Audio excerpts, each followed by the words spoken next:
ఓం నమ శివాయ. ముందుగా అందరికీ కార్తీక పౌర్ణమి శుభాకాంక్షలు. ఈరోజే కార్తీక పౌర్ణమి. ఎంతో అదృష్టం ఉంటేనే ఈరోజు ముగిసేలోపు ఈ కథని మీరు వినగలరు. మరి ఆ కథ ఏంటో మనం లేట్ చేయకుండా తెలుసుకుందామా? శ్రీ మహావిష్ణువు యొక్క ఆశీర్వాదం, అలానే ఆ పరమశివుని ఆశీర్వాదం అందరికీ ఉండాలని చెప్పి మనస్ఫూర్తిగా కోరుకుంటూ ఈరోజు ఈ వీడియోనైతే స్టార్ట్ చేస్తున్నాను. ఈరోజు కొన్ని ముఖ్యమైన కథల గురించి మనం తెలుసుకుందామా?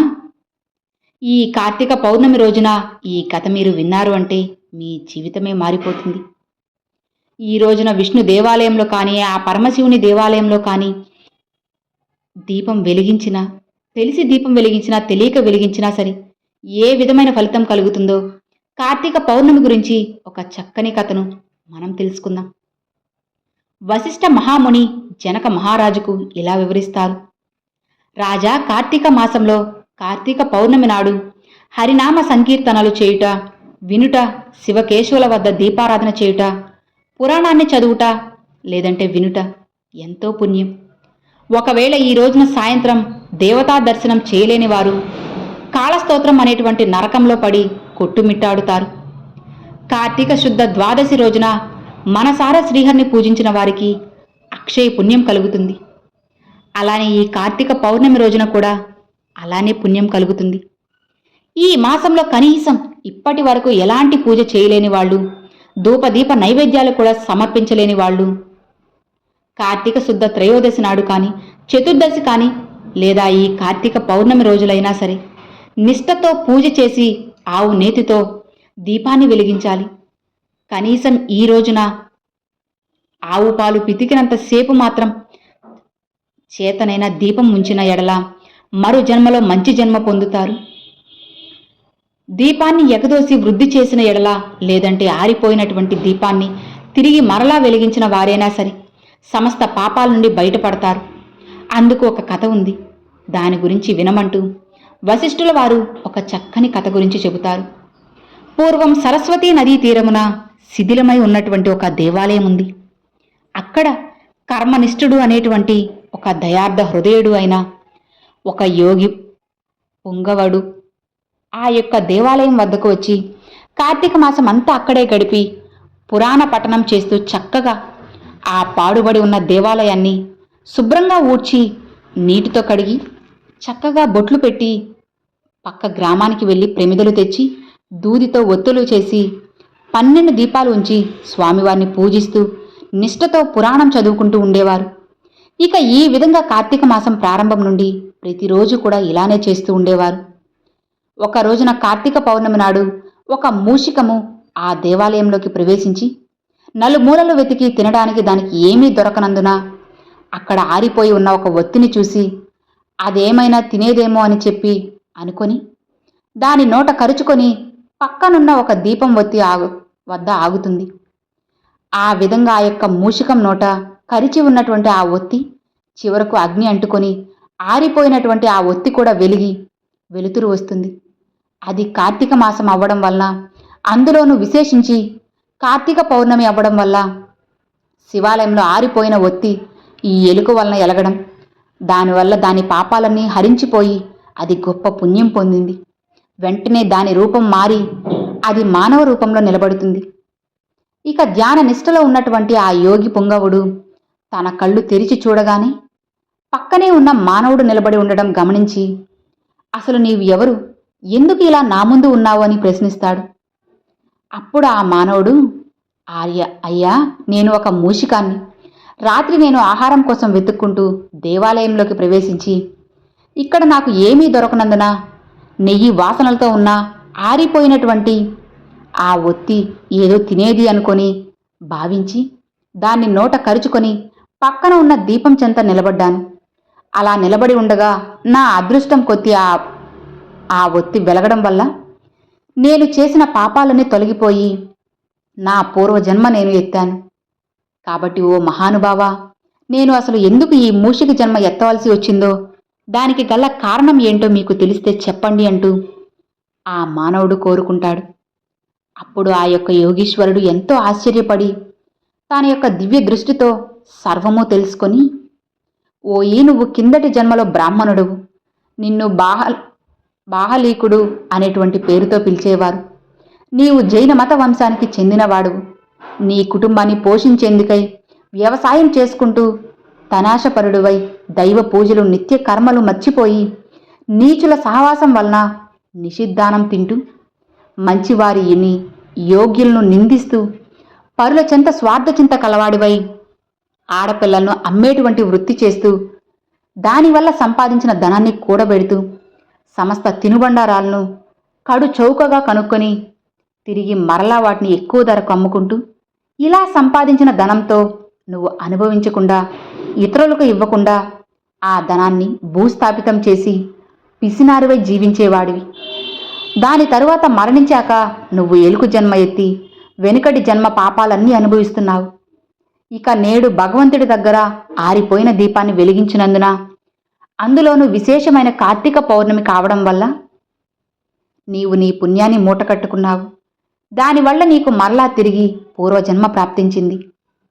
కాబట్టి నువ్వు ఇంకేమీ ఆలోచించకుండా నీ గ్రామానికి వెళ్ళి ఎక్కడైతే నీ యొక్క పెరటి యందు నువ్వు పాతిపెట్టావో ఆ ధనాన్నంతా తవ్వి ఆ ధనంతో దాన ధర్మాలు చేసి భగవంతుణ్ణి ప్రార్థించి మోక్షాన్ని పొందు అంటూ అతనికి నీతులు చెప్పి పంపిస్తాడు. ఆ యొక్క యోగి పుంగవుడు, విన్నావా రాజా, కార్తీక పౌర్ణమి నాడు తెలియక వెళ్ళి వెలిగించిన దీపం వల్లే ఒక మూషికానికి కలిగిన స్థితి గురించి తెలుసుకున్నావు కదా. కాబట్టి కార్తీక మాసం ఎంతో విశేషమైనది. అందులోనూ కార్తీక పౌర్ణమి చాలా విశేషమైనది. ఈ కార్తీక మాసం దామోదరుడికి కూడా అత్యంత ప్రీతికరమైన మాసం. ఇక ఈ కార్తీక పౌర్ణమి నాడు కేదారేశ్వర వ్రతకథ విన్నా చదివినా కూడా సకల పాపహరణం, అలానే దంపతుల మధ్య సఖ్యత పెరుగుతుంది. కాబట్టి ఈ వ్రతం యొక్క కథను కూడా తెలుసుకొని స్వామివారి అనుగ్రహాన్ని పొందుదామా. పరమేశ్వరుడి అర్ధాంగి పార్వతీదేవి తన పతి శరీరంలో అర్ధభాగం పొందినటువంటి నిమిత్తం చేసిన వ్రతం ఈ యొక్క కేదారేశ్వర వ్రతం. ఇప్పుడు దీని గురించి మనం తెలుసుకుందాం అంటూ సూత మహాముని సౌనకాది మహర్షులందరికీ కూడా వివరించి ఇలా చెబుతారు. మునులారా, పరమేశ్వరుడు పార్వతీ సమేతుడై కైలాసంలో నిండు సభలో కూర్చొని ఉంటారు. అక్కడ సిద్ధ సాధ్య కింపురుష యక్ష గంధర్వులు పరమేశ్వరుని సేవిస్తూ ఉంటారు. దేవముని గణాలు అలానే పరమేశ్వరుని స్తుతిస్తూ ఉంటారు. ఋషులు, మునులు, అగ్ని, వాయువు, వరుణుడు, చంద్రులు, తారలు, గ్రహాలు, ప్రమద గణాలు, కుమారస్వామి, వినాయకుడు, వీరభద్రుడు, నందీశ్వరుడు ఆ సభలో ఉపవిష్ణులై ఉంటారు. అలాంటి ఆనంద కోలాహలంగా ఉన్నటువంటి ఆ యొక్క సభలో భృంగరుటి అనేటువంటి ఒక శివభక్త శ్రేష్ఠుడు ఆనంద పులకితుడై నాట్యం చేస్తూ ఉంటాడు. ఇక అతను వినోద సంభరితమైనటువంటి నాట్యం గతులతో అక్కడ ఉన్న సభాలను అందరినీ కూడా మెప్పిస్తూ సాక్షాత్తు పరమేశ్వరుని కూడా మెప్పిస్తూ ఉంటారు. ఇక పరమేశ్వరుడు అతన్ని అభినందించి సింహాసనంపై ఉన్న పార్వతీదేవిని విడిచిపెట్టి ఆ సింహాసనం నుండి లేచి భృంగరుడిని తన యొక్క అమృత హస్తంతో తట్టి ఆశీర్వదిస్తాడు. అయితే అదే అదునుగా భావించినటువంటి భృంగి అలానే మొదలైనటువంటి 100 మాగాదులు పరమేశ్వరుడికి ప్రదక్షిణం చేసి స్వామివారికి నమస్కరిస్తారు. అది గమనించిన పార్వతీదేవి భర్తను చేరి, నాదా, నన్ను విడిచి మీకు మాత్రమే వీరు ఎందుకు నమస్కరిస్తున్నారు? ఆటపాటలతో మిమ్మల్ని మెప్పించి మీ నుండి నన్ను వేరుపరిచి ఇలా ఎందుకు చేశారు అంటూ ప్రశ్నిస్తుంది. అప్పుడు ఆ పరమశివుడు సతీమణి పార్వతిని దగ్గరకు తీసుకొని, దేవి, పరమార్థ విధులైనటువంటి యోగులు నీ వలన ప్రయోజనం కలగజేయబడదు అని చెప్పి నిన్ను ఇలా ఉపేక్షించి కేవలం నాకు మాత్రమే నమస్కరించారు అని జవాబిస్తారు. ఇక సాక్షాత్తు పరమేశ్వరుడు ఇల్లాలనే ఉండి ఆ యొక్క దండ ప్రణామాలకు నోచుకోలేనటువంటి అయోగ్యరాలను నేను అనుకుంటూ కోపగించుకొని పరమేశ్వరుడితో సమానమైనటువంటి యోగ్యతను ఆర్జించడం కోసమై తపస్సు చేయాలని పార్వతీదేవి నిశ్చయించుకుంటారు. అలా కైలాసాన్ని విడిచిపెట్టి గౌతముని యొక్క ఆశ్రమానికి వస్తారు. ఇక అక్కడ ఉన్నటువంటి ఆ ఆశ్రమవాసులందరూ కూడా ఆమెను చూసి అతిథి మర్యాదలు చేసి, తల్లి, నీవు ఎవరు? ఎక్కడి నుండి వచ్చావు? ఎవరి దానవు? నీ రాకకు కలిగిన ఆంతర్యం ఏమిటి అంటూ పార్వతీదేవిని ప్రశ్నిస్తారు. ఇక వారి ప్రశ్నలకు పార్వతీదేవి ఎంతో ఆనందించి, యజ్ఞ యాగాది క్షత్రువులచే పునీతమైనటువంటి ఈ యొక్క గౌతమముని ఆశ్రమంలో నియమ నిష్ఠాగరిష్ఠులై ఉన్నటువంటి ఓ పుణ్య పురుషులారా, నేను హిమవంతుని పుత్రికను, అలానే సాక్షాత్తు పరమేశ్వరుడి ఇల్లాలను, శివుని సతిగా నా నాదుడితో సమానమైనటువంటి యోగ్యతను పొందాలి, దానికోసంగా తపస్సు చేయాలని సంకల్పించుకున్నాను. అందు నిమిత్తమై మీ ఆశ్రమానికి వచ్చానని చెబుతుంది. ఇక పార్వతీదేవి, కాబట్టి ఓ మహర్షులారా, నేను ఆశించినటువంటి ఫలితాన్ని పొంది పరమేశ్వరుడి అర్ధాంగినై తరించడానికి తగినటువంటి వ్రతాన్ని నాకు ఉపదేశించండి అంటూ పార్వతీదేవి వారిని కోరుకుంటుంది. అందుకు గౌతముడు, పార్వతీ, నీవు కోరిన విధంగా ఒక ఉత్తమమైనటువంటి వ్రతమైతే ఉంది. అది కేదారేశ్వర వ్రతం. నీవు ఆ వ్రతాన్ని ఆచరించి మనోభీష్ట సిద్ధిని పొందాల్సి ఉంది అని చెబుతాడు గౌతముడు. ఇక ఆ విధంగా వ్రత విధానం గురించి వివరించుకుంటూ పార్వతీదేవి గౌతముణ్ణి కోరుతుంది. జగజ్జనని, ఈ వ్రతాన్ని శుచిగా స్నానాదులను ఆచరించి నిర్మలమైనటువంటి మనసుతో మంగళకరమైనటువంటి ఏకవింశతి దారంతో చేతికి తోరణము ధరించి షోడశోపచార విధులతో పూజను నిర్వహించి ఆ రోజు ఉపవాసం ఉండాలి. మరునాడు విప్రులకు భోజనం పెట్టి ఆ తరువాత ఆహారాన్ని తీసుకోవాలి. ఇలా వ్రతాన్ని ఆరంభించిన రోజు నుండి అమావాస్య వరకు పూజా క్రమంతో కేదారేశ్వరుల్ని ఆరాధించాలి.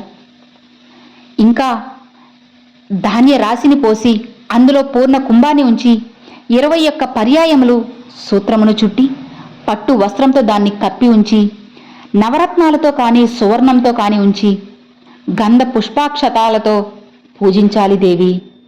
21 మంది బ్రాహ్మణులను రప్పించి వారి పాదాలను కడిగి కూర్చోపెట్టి యథావిధిగా ధూప దీప గంధ పుష్పాక్షతాలతో పూజించి భక్ష్యబోధ్య నైవేద్యాలను కదలి ఫలాలను పనసలను ఆరగింపజేసి తాంబూల దక్షిణాదులను ఇచ్చి వారిని తృప్తిపరచాలి. ఈ విధంగా వ్రతం ఆచరిస్తే వారిని పరమేశ్వరుడు అనుగ్రహించి వారి యొక్క మనోభీష్ట సిద్ధిని ఖచ్చితంగా కలుగజేస్తాడని గౌతమ మహాముని పార్వతీదేవికి వివరిస్తారు.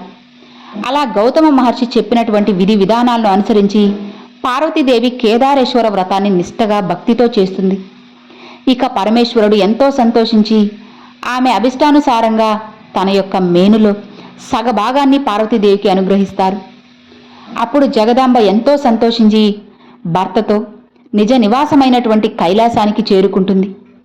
అలా కొంతకాలానికి శివభక్త పరాయణుడు అయినటువంటి ఒక చిత్రాంగదుడు అనేటువంటి గంధర్వుడు నందీశ్వరుడు వలన కేదారేశ్వర వ్రతాన్ని దాని యొక్క మహత్తును విన్నవాడే దీనిని పూర్తిగా మానవ లోకానికి తీసుకొని వెళ్ళి ప్రతి ఒక్కరూ కూడా ఇది తెలియజేయాలని చెప్పి దివి నుండి భూమికి చేరుకొని ఉజ్జయిని నగరంలో ప్రవేశించి ఆ నగరాన్ని పరిపాలిస్తున్న రాజైనటువంటి వజ్రదంతుడికి కేదారి వ్రత విధానం గురించి అంతా కూడా వివరించి చదువుతాడు. వజ్రదంతుడు ఆ యొక్క వ్రతాన్ని ఆచరించి శివానుగ్రహంతో సార్వభౌముడవుతాడు. ఆ తర్వాత ఉజ్జయిని నగరంలో ఉన్నటువంటి ఒక వైశ్యుడికి పుణ్యవతి, భాగ్యవతి అని 2 కుమార్తెలు ఉంటారు. వారు ఒకనాడు తండ్రిని చేరి, జనక, మాకు కూడా కేదారు వ్రతం గురించి, అలానే ఆ వ్రతాన్ని చేసేందుకు మాకు మీ నుండి అనుమతి కావాలి, కాబట్టి అనుమతి ఇవ్వండి అని అడుగుతారు.